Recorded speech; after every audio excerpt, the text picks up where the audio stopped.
This segment is sponsored by American Century Investments. Experts say one way to ensure retirement freedom is to turn your savings into an income replacement plan. And here to tell us how to do just that is Glenn Dial, Vice President of Retirement Thought Leadership and Research at American Century Investments. Glenn, good to see you. Kristen, thanks for having me. Okay, you all did a recent retirement savings survey. So what did that find about how adults are feeling about their current state of savings? Well, they grade themselves basically average to slightly below average. This year they grade themselves a B minus. Last year was C plus. But the one consistent factor amongst all of them and through all of our surveys is they wish they could go back and tell their 20-year-old self to start saving earlier and to start saving more. So while they're doing okay, they all have the same consistent regret of not saving more when they were younger. All right, so for all of us, if we haven't started, get started. What retirement savings risks should Americans be most concerned about? Well, especially for older Americans, what they are most concerned about is what if the stock market collapses right before I retire, like it did in 08, 09.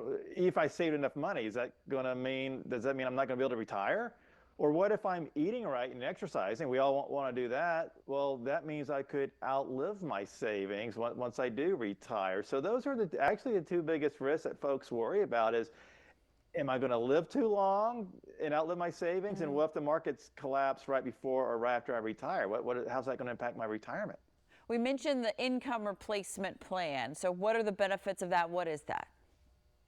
Well, just knowing what it is. For example, back in the good old days, and everybody had a pension. Well, most pensions had an income replacement rate targeting about 75%, meaning that combined Social Security with a pension plan, you should get about 75% of what you were formerly earning at your job, right? But today's world and 401k speak, we don't use that language anymore. So we really need to go back to basics, set up a goal and say, well, what's my goal? Is it 75% or is it 85% or 65%? Have that goal, back into it. When we surveyed workers, they really didn't know. They were all over the board. So that's concerning. So taking that first step, at least setting that goal, what is your income replacement rate when you retire? Is 75% the right number? You've got the goals, but how does somebody even begin to do that process, to figure out, and start to plan for that income replacement? Go to your employer. Start with your employer's website. Most employers actually have pretty good websites, whether it be their 401k plan or like type plan. A lot of them even have live folks you can talk to, call your benefits department, or reach out to a financial advisor. They can, plenty of great financial advisors out there that can help. Sometimes when I think about the financial world, you talk about the financial advisors, there are so many options, but obviously this option isn't going to be the same for that person. Are those the types of questions they should be asking?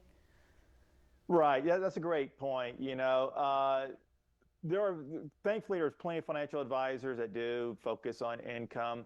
But again, for the masses that your audience is out there, I would start with my employer's 401k website or benefits department.